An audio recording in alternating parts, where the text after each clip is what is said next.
And I am assuming कि आप कोई बहुत अमीर बैकग्राउंड से नहीं हो, मेजॉरिटी ऑफ यू। आप में से कितने हैं जो मिडिल क्लास से हैं? हाथ ऊपर करिए।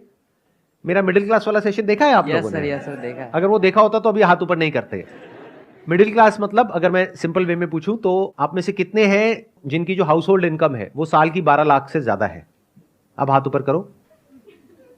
इसको मैं दूसरी तरीके से पूछता हूं, आप में से कितने हैं जिनके घर वालों के पास में 20-30 लाख रुपए स्पेयर है, मतलब अकाउंट में पड़ा हुआ है, अगर वो चला भी जाए तो कोई फर्क नहीं पड़ता है? हाथ ऊपर करो। इसका मतलब आपको या तो लोन लेना पड़ेगा या फिर आपके घर वालों को लोन लेना पड़ेगा।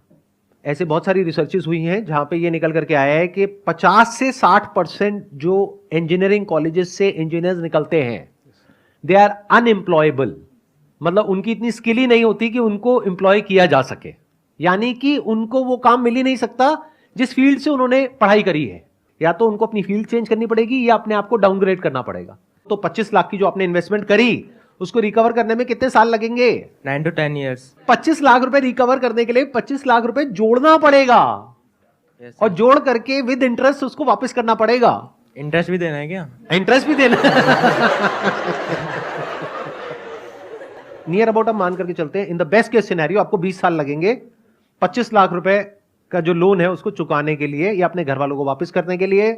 मतलब 40 की एज तक जा करके तो आप वो पैसा वापस करोगे, तो रिस्क मेरे हिसाब से कम तो नहीं है। और ये सिनेरियो है कि अगर आपकी जॉब लग गई तो अनएम्प्लॉयमेंट रेट भी कम नहीं है हमारी कंट्री में। ये भी हो सकता है कि जॉब ना लगे, तो क्या करोगे? A simple genuine question. 25-30 lakh देने के लिए भी पेरेंट्स ही मोटिवेट करता है, उनकी ही जिद होती है कि हमें ये करना चाहिए। वही कहते हैं कि यूपीएससी निकालो, वही कहते हैं नीट निकालो, वही आईआईटी जाओ, यहाँ जाओ, वहाँ जाओ। उनकी ही जिद होती है और सोसाइटी की और रिलेटिव्स की जिद होती है कि हम जाएंगे तो वो हम ही हैं करोड़ों में से एक। तो इट्स लाइक हमारी विश तब भी नहीं होती है। ये और ज्यादा गड़बड़ हो गई है।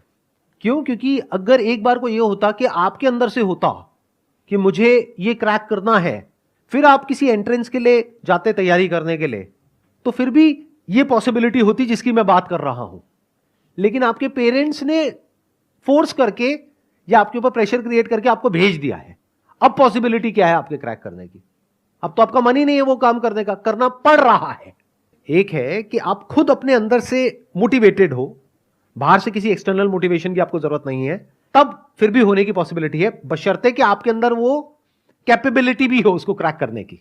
लेकिन अगर आपका खुद का ही मन नहीं है लेकिन पेरेंट्स का प्रेशर है, सोसाइटी का प्रेशर है, उसकी वजह से आप जा रहे हो, तो वहां जाकर के क्या करोगे?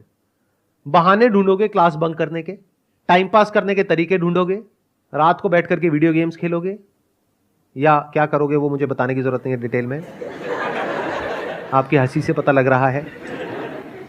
घर वालों को तो ये लगता है कि मेरा बच्चा तो पता नहीं क्या कर जाएगा, अगला सुंदर पिचाई यही है, हमारे घर में ही पैदा हुआ है। लेकिन आपको तो पता है ना अंदर से आप क्या हो। तो इसका मतलब क्या है? वो पैसा पूरी तरीके से बर्बाद होने वाला है। बड़ा नुकसान किसका है, आपके पेरेंट्स का या आपका?